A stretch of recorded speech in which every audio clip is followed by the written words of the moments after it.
Welcome. If you've ever waded into the world of corporate taxes for private companies, you know just how tangled things can get. Today, we're going to unravel one of the most complex areas, refundable taxes. And we'll be using the Bowen Ltd case study to guide us, step by step. Oh, there are so many yummy vegetarian options out there. You could try like lentil soup, veggie burgers, tofu stir-fry. The possibilities are endless. So here's our game plan for today. We're going to break this entire problem down into 5 distinct logical steps. We'll start with the opening balances and work our way all the way through to the final dividend refund. Let's get started. First up is a really crucial step. See, back on January 1st, 2019, the tax world changed a bit. The old single refundable dividend tax on hand, you'll hear me call it RDTOH, was split into 2 separate accounts, an eligible one and a non-eligible one. So our very first job is to figure out the opening balances for this brand new 2-account system. Okay, first things first. The order of operations here is critical. Before we can even think about 2019, we need a clean slate, a proper starting point. We get that by taking the RDTOH balance from the end of the previous year, 2018, which was $55,000, and then we subtract the dividend refund the company claimed for that same year. That leaves us with our opening base of $41,500. So we have this $41,500 base. Now what? Well, we have to allocate it, and there's a specific rule for this. The amount that can go into the eligible RDTOH account is capped by the company's general rate income pool, or GRIP balance. In our case, Bowen's GRIP balance is 0. That makes our job easy. It means nothing goes into the eligible account, and the whole chunk, all $41,500 of it, drops right into the non-eligible RDTOH account. All right, with our opening balances set, let's tackle the next piece of the puzzle, calculating the refundable Part I tax. Now, this is a special kind of tax, and it's aimed specifically at the investment income earned by a Canadian-controlled private corporation, or CCPC, which is exactly what Bowen Ltd is. Before we can crunch any numbers, we have to be crystal clear on what income we're actually talking about. It's what's known as aggregate investment income, or AII for short. You can think of this as mostly passive income, things like net taxable capital gains and rental income. And just as important is knowing what's not in there. Any dividends a company got that were deductible, those are excluded from this calculation. So, applying that definition to our company, Bowen Ltd, we can see their aggregate investment income for the year is $63,000. Pretty straightforward. That's just their taxable capital gain of $48,000 plus another $15,000 from net rental income. Now here's where it gets interesting.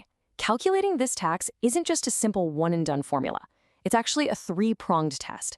We have to calculate 3 different amounts, and the one that comes out the lowest, well, that's the one that becomes the actual tax payable.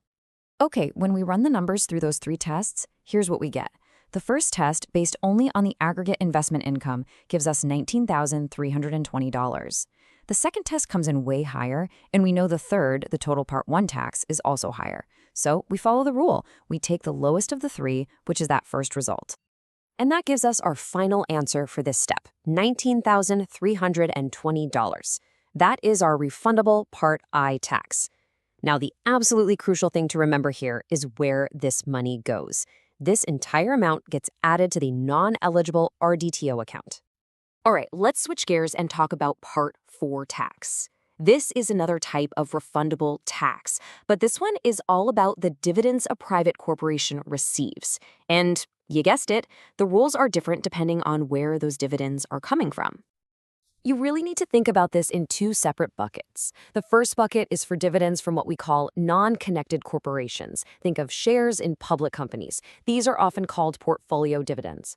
The second bucket is for dividends from connected corporations, where Bowen actually has significant ownership and control, and the tax math for each is completely different.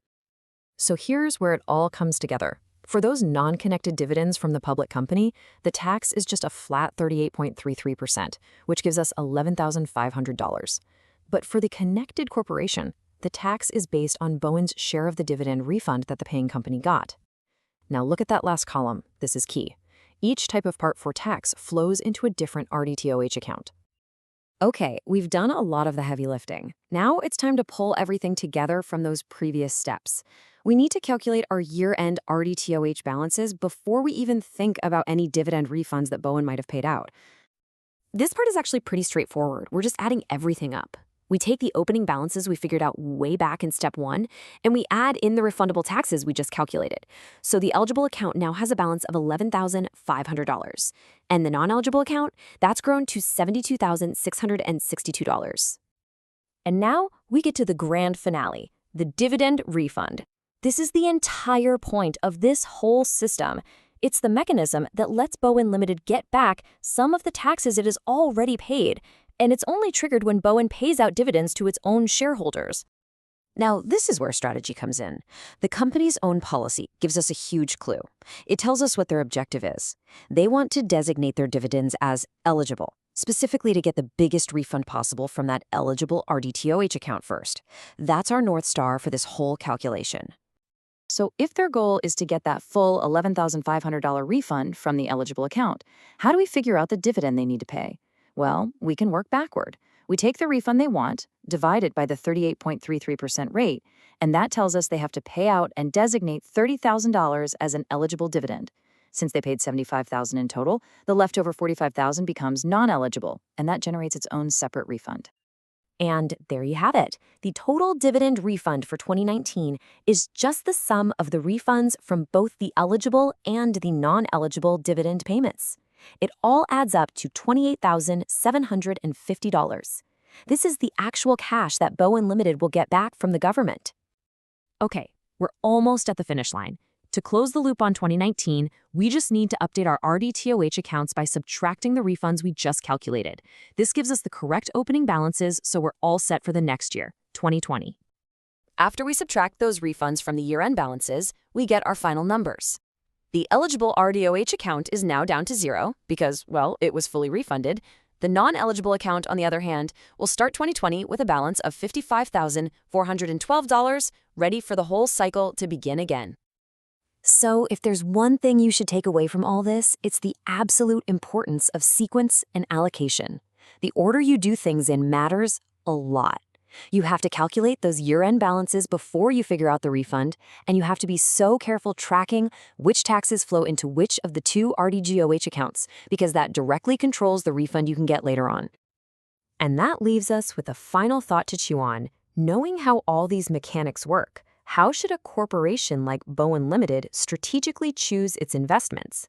For example, is it better to earn capital gains, which create refundable Part I tax? Or is it better to receive portfolio dividends, which create Part 4 tax that flows into that very valuable eligible RDTOH account? Now that's a question of strategy.